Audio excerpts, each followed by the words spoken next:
사람이 살아갈 때 각자의 생각이 다르고 또 어떤 문제 해결의 방식, 삶의 방식도 여러분 다 다릅니다.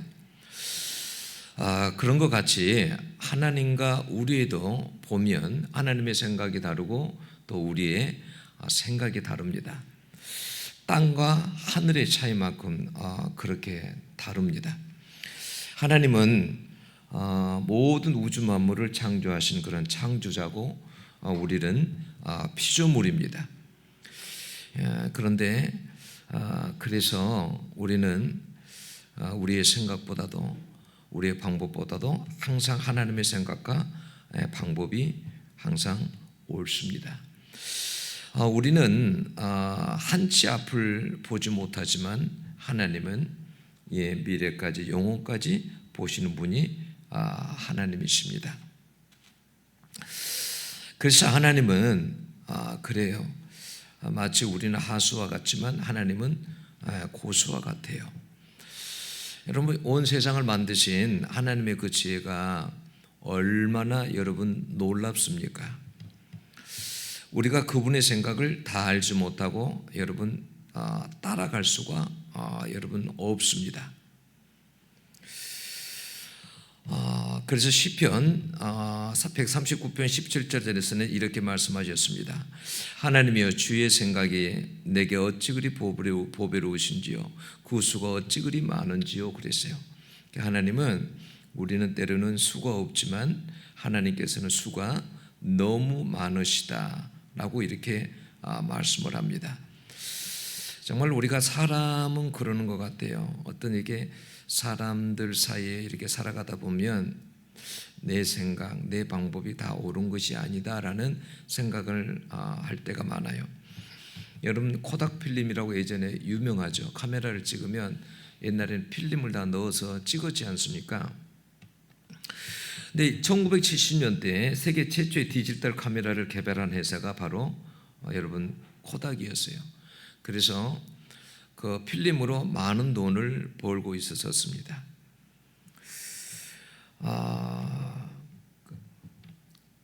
근데 그때 어떤 사람이 디지털로 전환할 것을 제안을 했었습니다.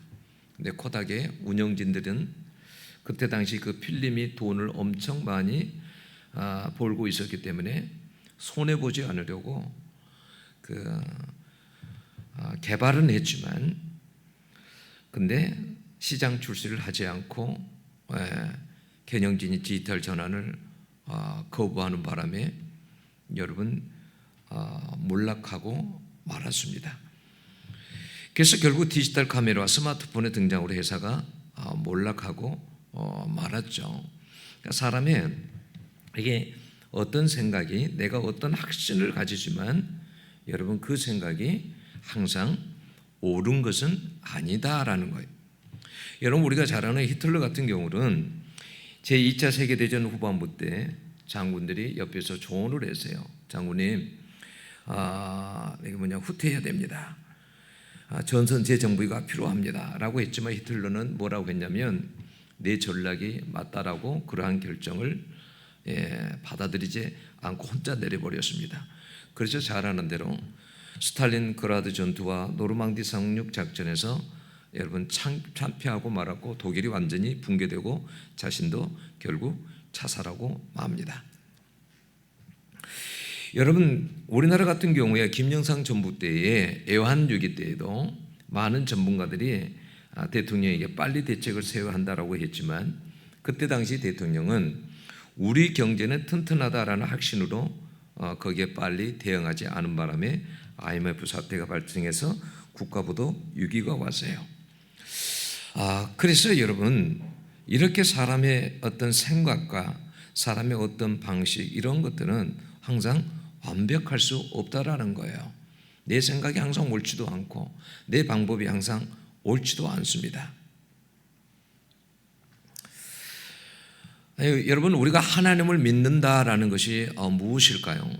그건 뭐냐면, 하나님 그분의 말씀을 신뢰하고 또 순종하면서 그분의 방법대로 사는 것입니다. 그럴 때 그 하나님의 방법대로 살면 기적이 일어나죠. 그런데 대부분의 사람들은 내 의지와 생각, 내 이성과 논리, 내 방법대로 삽니다. 그래서 하나님이 일할 수 없는 거죠. 여러분 고린도전서 1장 25절에 보면 이런 말씀이 있어요. 뭐냐면 하나님의 어리석음이 사람보다 지혜롭고 하나님의 약함이 사람보다 강하니라 라고 했어요.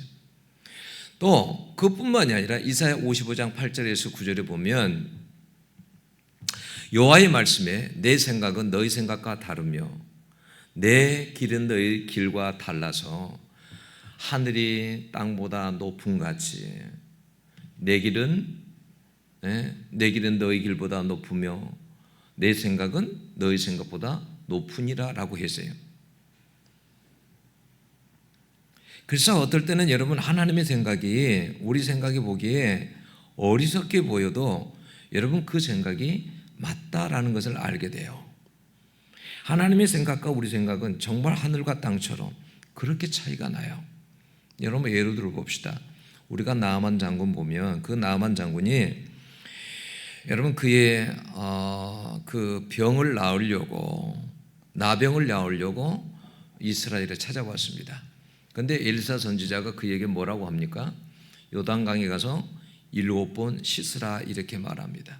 그때에 이 나아만 장군은 여러분 그 말이 이해가 안 됐어요. 자기 생각으로는. 왜냐하면 내가 이 강에 들어가려고 이 나라 먼 데까지 왔단 말인가.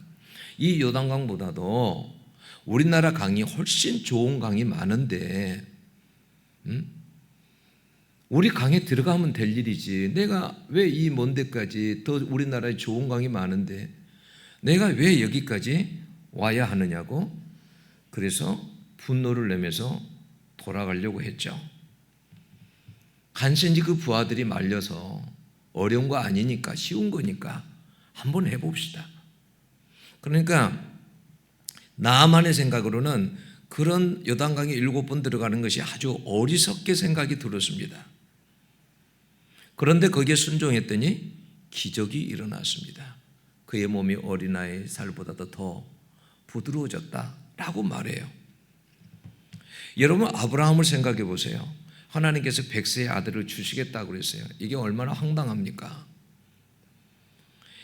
그러니까 인간의 생각으로는 이것은 믿기 어려운 일이에요. 그래서 아브라함도 웃었습니다. 웃으면서 100세 된 사람이 어찌 아들을 낳을 수 있을까? 내 아내 사례는 90세인데 어찌 생산할 수 있을까?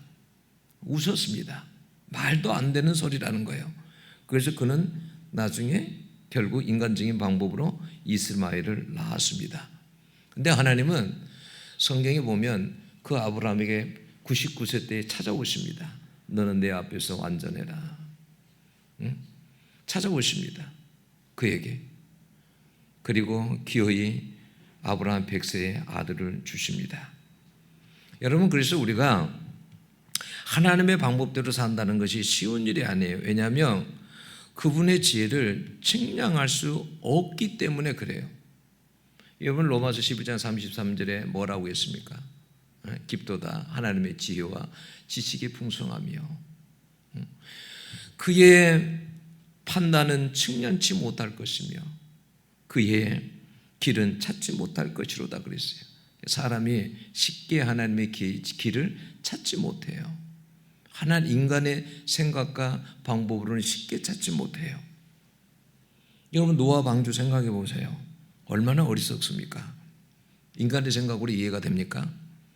여러분 베드로가 밤새 그 그물을 치고 나왔는데 다 이것저것 다 해봤는데 주님께서 뭐라고 합니까? 깊은 데로 가서 그물을 내리라고 이렇게 말합니다. 이해가 됩니까? 이해가 안 되는 겁니다. 그런데 베드로가 뭐라고 합니까? 내가 주의 말씀에 의지해서 깊은 데로 가서 그물을 내리리이다 이렇게 말하죠.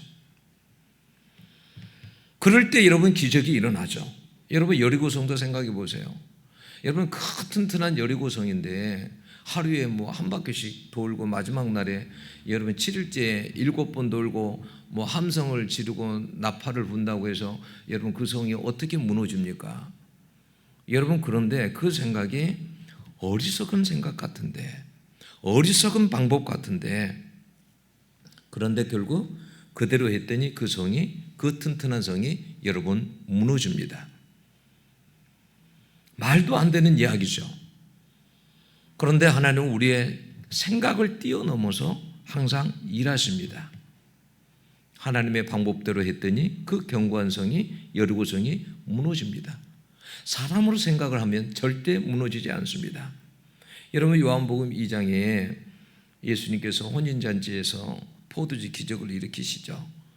그런데 그때 항아리에 물을 채우라고 그렇게 말했을 때 여러분, 종들이 이렇게 생각했다고 해보세요. 아니, 물을 가지고 어떻게 하려고 그래? 물이 포도주가 되겠어? 만약에 이런 생각을 가진다고 생각해 보세요. 그렇게 해서 불순종한다면 여러분, 그곳에 기적이 일어나지 않습니다. 그런데 그 종들이 어떻게 합니까? 아구까지 채웁니다. 그럴 때 기적이 일어납니다. 여러분, 오늘 본문을 한번 생각해 보세요. 여러분, 아무도 예수님만이 만약에 지금이 추수할 때다라고 생각하지, 아무도 그런 생각을 하지 않아요. 제자들은 아직 열매를 거둘 때가 아니라고 말합니다. 저 사람은 아직은 아니야. 시간이 지나야, 넉 달이 지나야 추수할 때가 이르겠다고 그렇게 말하는 것처럼, 이렇게 지금 곡식이 자라는 거 보니까 저 곡식은 넉 달 정도 지나면 그래야 저 곡식 거두겠어, 그러는 것처럼 너희들도 그런 생각을 하고 있다라는 거예요.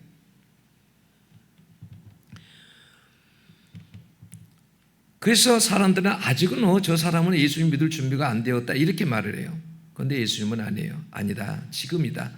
밭을 봐라, 휘어져 추수하게 되었다. 휘어졌다라는 것은 익었다라는 말이에요. 예수님은 지금이 추수 때야. 너희들 방법대로 말고 내 방법대로 한번 해봐, 이렇게 말씀하시는 것입니다. 여러분, 지난번에 안강자 권사님 오셔서 간증했던 거 혹시 기억나세요? 그분은 철저하게 불교 신자였습니다. 그런데 여러분, 사람들이 만약에 전도할 때 이분에게 전도하려고 하면 어떻게 하겠습니까? 불교 신자인데 되겠어? 아직 멀었어. 안 될 거야. 이런 생각할 거 아니에요. 그런데 여러분, 그분을 전도했던 믿음은 달랐어요. 휘어져서 추수할 때가 되었다고 믿었어요, 말씀을. 그래서 어떻게 하냐면 그분은 항상 이 안강자 권사를 위해서, 권사 믿기 전에 항상 이불을 놓고 간절히 하나님 앞에 기도하면서 하루에 5번씩 찾아왔다잖아요. 하루에 5번씩. 새벽에도 찾아오고 아침에도 찾아오고 저녁에도 찾아오고 5번씩을 찾아온 거예요. 얼마나 거부했겠습니까? 당신이 불교를 믿어봐라. 응? 얼마나 싫어하고 거부했겠습니까? 그런데 그럴 때 하나님께서 어떤 일을 행하십니까? 아이가 아파가지고 아이가 나올 수 없다는 병원에서 판단을 받습니다. 그래서 결국은 아이 때문에 나중에 교회에 찾아가게 되고 예수님을 믿게 됩니다. 그래서 안강자 권사님도 그분을 본받아서 그 믿음을 가지고 전도를 했다라는 거예요. 아파트를 찾아가면 사람들이 욕하고 물을 온몸에다 붓고 바가지로 붓고, 그런데 그분은 그런 믿음이 있었어요. 지금이 휘어져 추수할 때다. 이 믿음을 가지고 계속하는 거예요. 그랬더니 그분도 결국은 추수하게 되었다라고 그런 간증을 했습니다. 그러니까 사람의 생각과 하나님의 생각은 너무 다르고, 사람의 생각을 신뢰하면 절대 전도를 못해요. 기적이 일어나지 않아요. 믿고 기도하면서 전도하면 성령이 역사를 하세요. 그분에게 어떤 일이 생겨서 믿을 수밖에 없게 만드시고 또 그분의 마음을 성령께서 움직이시는 거예요. 여러분, 사마리아 여인이 예수님을 믿을 줄을 여러분 어떻게 알았겠어요? 사람들은 아무도 생각 안 했을 거예요. 남편이 5이나 있고 저런 여인이 예수를 믿으리라고 생각을 했겠습니까? 아무도 생각을 안 했을 거예요. 그런데 여러분, 그 여인이 예수를 믿습니다. 또 그 여인에 의해서 그 마을 사람들이 예수를 믿을 줄을 누가 알았겠습니까? 그래서요, 우리는 항상 이 믿음을 가져야 돼요. 지금은 추수할 때다. 우리 생각에는 아니다라고 생각하지만 아니에요. 지금은 추수할 때예요. 이게 예수님의 시각입니다. 히브리서 11장 1절에 보면 이런 말씀을 하세요. 믿음은 바라는 것들의 실상이요 그래요. 그러니까 믿음대로 바라보면 그것이 나중에 실제로 이루어진다는 거예요. 예수님 말씀을 믿고 움직이면 실제로 그런 추수의 기적이 그러니까 일어난다는 거예요. 여러분 36절에 보면 거두는 자가 이미 싹도 받고 영생에 이르는 열매를 모으나니 그래요. 네, 항상요. 여러분 거두는 자도 있고요. 뿌리는 자가 있어요. 네? 여러분 씨앗을 뿌려야 나잖아요. 그러니까 복음을 여러분 항상 전하는 사람이 있어요. 그걸 뿌리는 사람이라고 그래요. 마치 씨앗을 뿌리는 것처럼 복음을 뿌리는 사람이 있어요. 예수님을 증거한 거예요. 항상 누구를 만나든지 예수님을 증거하는 거예요. 그러면 어떻게 하냐면 여러분 이렇게 세상적으로도 보면 씨앗을 이렇게 뿌리면 나중에 그 시간이 지나면 싹이 나는 것처럼 영적으로도 여러분 말씀을 뿌리게 되면 그것이 반드시 사람 가운데 눈에 보이지 않지만 영적으로 자란다라는 거예요. 응? 그럼 내가 부지런히 씨앗을 뿌렸어요. 그런데 나중에 보면 누군가가 내가 뿌렸지만 내가 거두지 못하고 다른 사람이 거둘 때도 있다라는 거예요. 응? 내가 저 사람에 가서 열심히 전도했어요. 근데 내가 전도할 때는 한 번도 나온 적이 없어요. 근데 어느 사람이 갔더니 그냥 따라 나오는 거예요. 그게 거두는 자예요. 근데 사실은 누가 더 고생을 많이 한 거예요? 뿌리는 자가 고생을 많이 한 거예요. 뿌리는 자가. 거두는 자는 그냥 가서 걷어만 온 거예요. 그거는 어렵지 않는 거예요. 여러분 농부들도 농사 지을 때 여러분 뿌리는 것이 더 어려워요. 뿌려놓고 관리하고 여러분 이런 게 얼마나 어려운데요. 거두는 것은 한 번 거두면 되는 거예요. 그런데 여기에 영생에 이르는 열매를 모으나니 여기서 그 열매가요 칼포스라는 단어예요. 근데 이 단어가 한 개의 열매를 뜻하는 거예요. 다시 말하면 한 영혼을 말하는 것입니다. 물론 여러분 많은 사람이 오면 더없이 기뻐하시겠죠. 그러나 하나님은 한 영혼을 너무 사랑하십니다.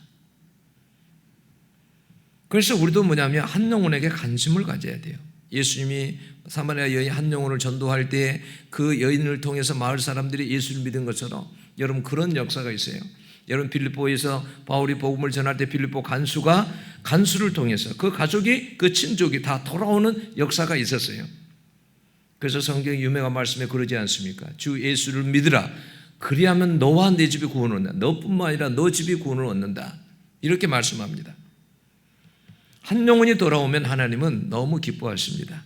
에스겔서 18장 23절에 보면 내가 악인이 죽는 것을 조금인들 기뻐하랴. 그가 돌이켜 그 길에서 떠나 사는 것을 어찌 기뻐하지 아니하겠느냐 그래요.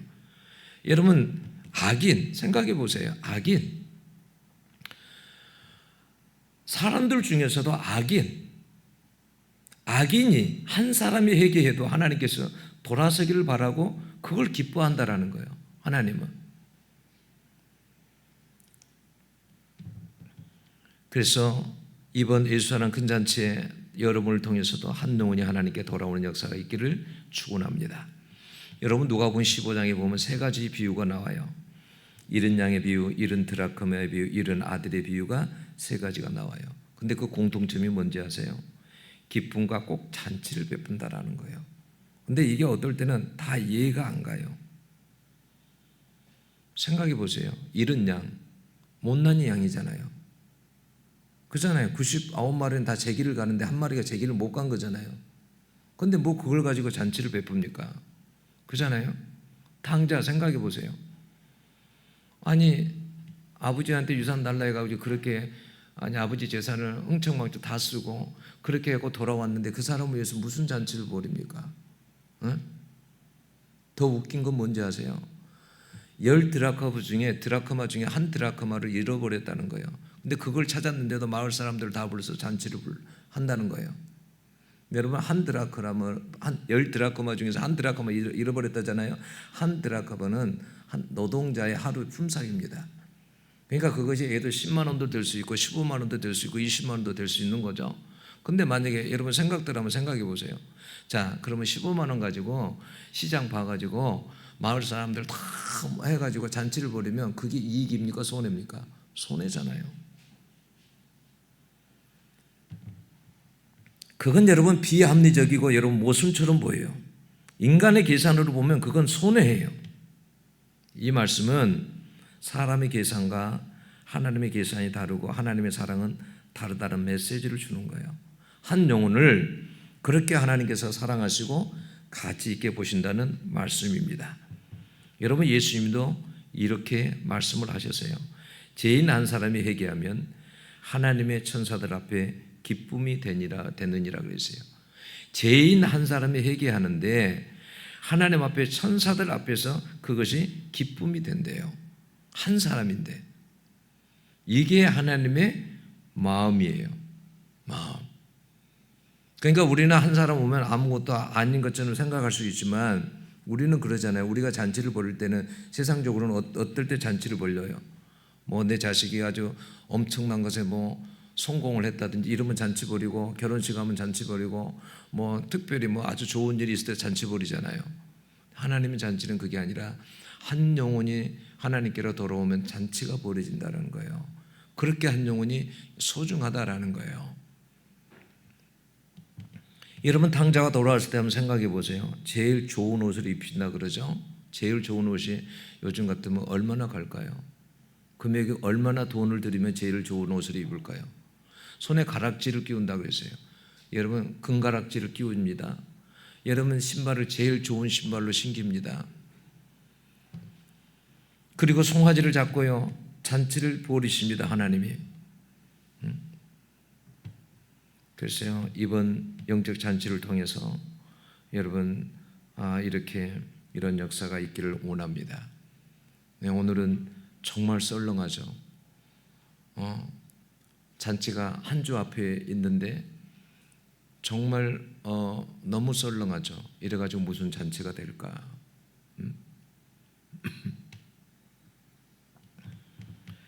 그래서 그날은요 오신 분들은 여러분 VIP처럼 모시고 여러분 섬겨드려야 돼요.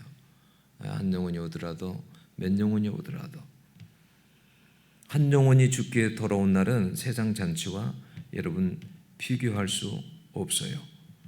여러분 우리 인간의 생각과 하나님의 생각은 너무 그래서 달라요. 너무 달라요. 하나님이 가치 있게 보는 것과 사람이 가치 있게 보는 것은 너무 다르고요. 예, 완전히 하나님의 생각과 사람의 생각조차도 방법조차도 다 달라요.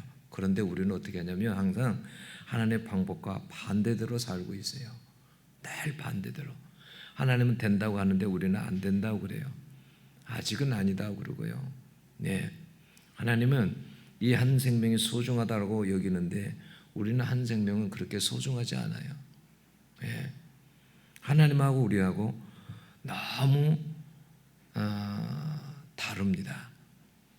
네, 여러분 그런데 우리가 내 생각, 내 방법이 아니라 하나님의 생각, 하나님의 방법 위에 여러분 서서 살아갈 수 있는 여러분들이 될 수 있기를 바랍니다. 여러분 우리가 생각할 때는 그래요. 내 생각 같아서는 이게 도저히 안 될 것 같아요. 네, 하나님은 안 될 것 같은데 되게 하십니다. 네. 나는 될 것 같은데 이게 될 것 이렇게 하면 나는 성공할 것 같은데 성공이 안 됩니다. 하나님이 안 되게 하십니다. 하나님의 방법과 우리 방법은 완전히 여러분 차이가 납니다. 그래서 여러분 우리가 하나님의 방법, 하나님은 온 세상을 만드신 분이십니다. 모든 것을 다 하나님의 지혜로 만드셨습니다. 그 지혜는 인간이 다 여러분 알 수가 없습니다. 그 하나님의 놀라운 지혜, 그런 지혜 위에 서서 그것을 믿으며 하나님의 방법과 생각대로 거기에 서서 믿음을 가지고 살아가는 여러분들이 될 수 있기를 축원합니다. 기도하겠습니다. 하나님 아버지,